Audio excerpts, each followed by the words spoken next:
In this reflections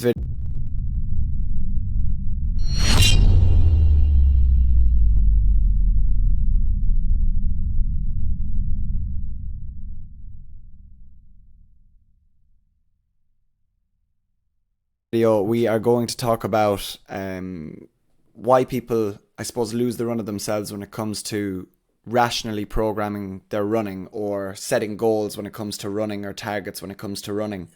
And these are the same people who are extremely rational, who are,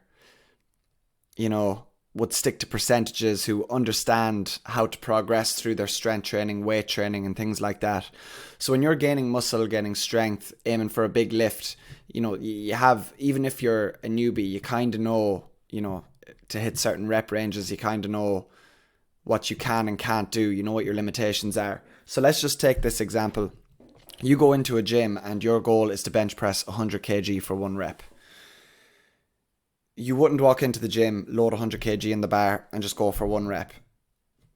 You probably would get injured, you wouldn't get it, you'd fail, whatever.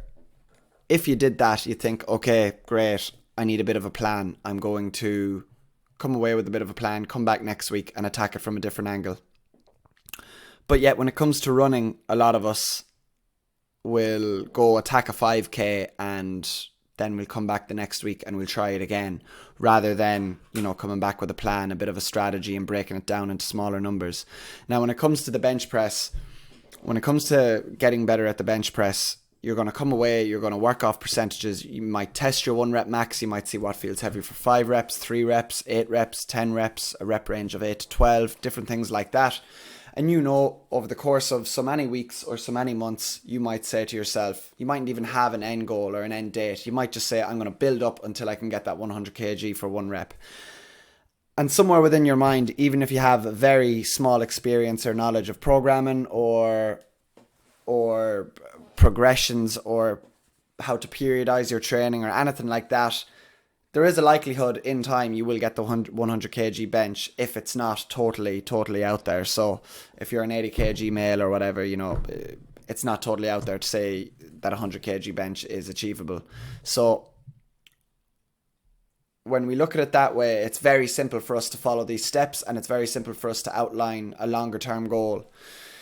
Yet when it comes to running, be it 1k, 3k, 5k, 10k, whatever it is, people don't seem to be able to break that down rationally, or don't be able to seem to look at it the same way as they look at their strength training. So people will go out, run their 5k, they won't get their time, and they'll think, I'll do it again next week, so on and so forth. Now, the thing about running is, you might run 5k 3 weeks in a row, and yes, you might get a better time every time, but there will come a point where you will stagnate, no more than any sort of exercise. With cardiovascular work like that, as humans, we do depend to progress and adapt a little bit quicker, I believe, than the strength training, which is why it's so easy to always be progressing at strength training. We don't adapt as quickly as we do to our cardio training. So that's an important outlook.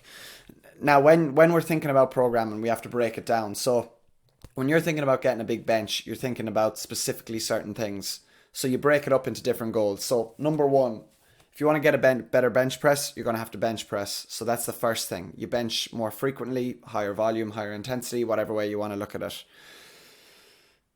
The second is, maybe in order for you to move a little bit more weight, you might have to add a bit more weight to the frame. So mass moves mass. So adding a little bit of weight or adding a few kg here or there over the space of a few months, a few weeks, whatever it is, that will help you towards your end goal of pushing more weight.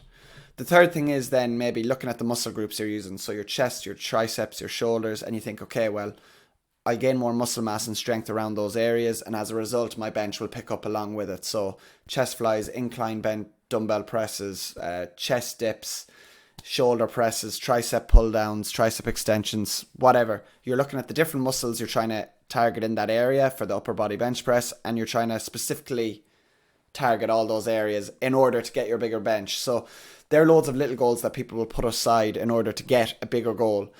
Yet when it comes to running, people just leave it at running. They don't look at, okay, well, first of all, yes, there's the act of running specifically. Just like benching, you got to bench more. If you want to run or get better at running, you got to run more. Secondly, what else comes into it? Is your weight at an optimal level? Could your body fat be lower? Could your muscle mass be a bit higher? can you afford to lose a few pounds in order to improve your running? Maybe that's another aspect of it. Another aspect might be, okay, well, how am I going through the gears? Am I working my aerobic system? Am I working my aerobic capacity? How's my power output? How's my sprint speed? How's my 100 meters in relation to my 1 kilometer? How's my 400 meter run in relation to my 1 kilometer run or 1.2 kilometer run? And different things like this. So, you know, when we're programming for strength in the general public, we're very, very rational. We understand that it takes time, and we understand that you have to break it down into smaller sets, reps.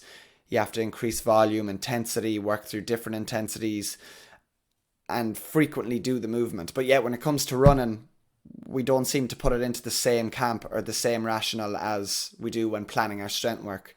So all I'm saying is, you know, when you're planning your strength training, you obviously think about it clearly. Most of us do. When you're going into this running plan, you know, let's try to break it down into different goals. So if your goal is 25 minutes for a 5k run, then you know you need to be able to run more than likely a sub 5 minute kilometer in order to be able to consistently hit that and allow for drop off as the kilometers go on. So you know you need to break the goals down into sets and reps, work through different intensities, work through different rest times, get aerobically fitter, get your power output a little bit better, get your body in position to be able to do the movement and do the performance just like you would for a bench press. You need to get bigger chest muscles or add to those muscles that you're going to be using. You need to add to the energy systems that you're going to be using for the run. So let's not look at running as simple as go out and just go for your run. If you have a specific goal, this is only if you have a specific goal. Let's work on breaking it down into sets, reps, tempos, and working from there rather than just blindly going out and hoping that we get that 100 kg bench every time we sit down.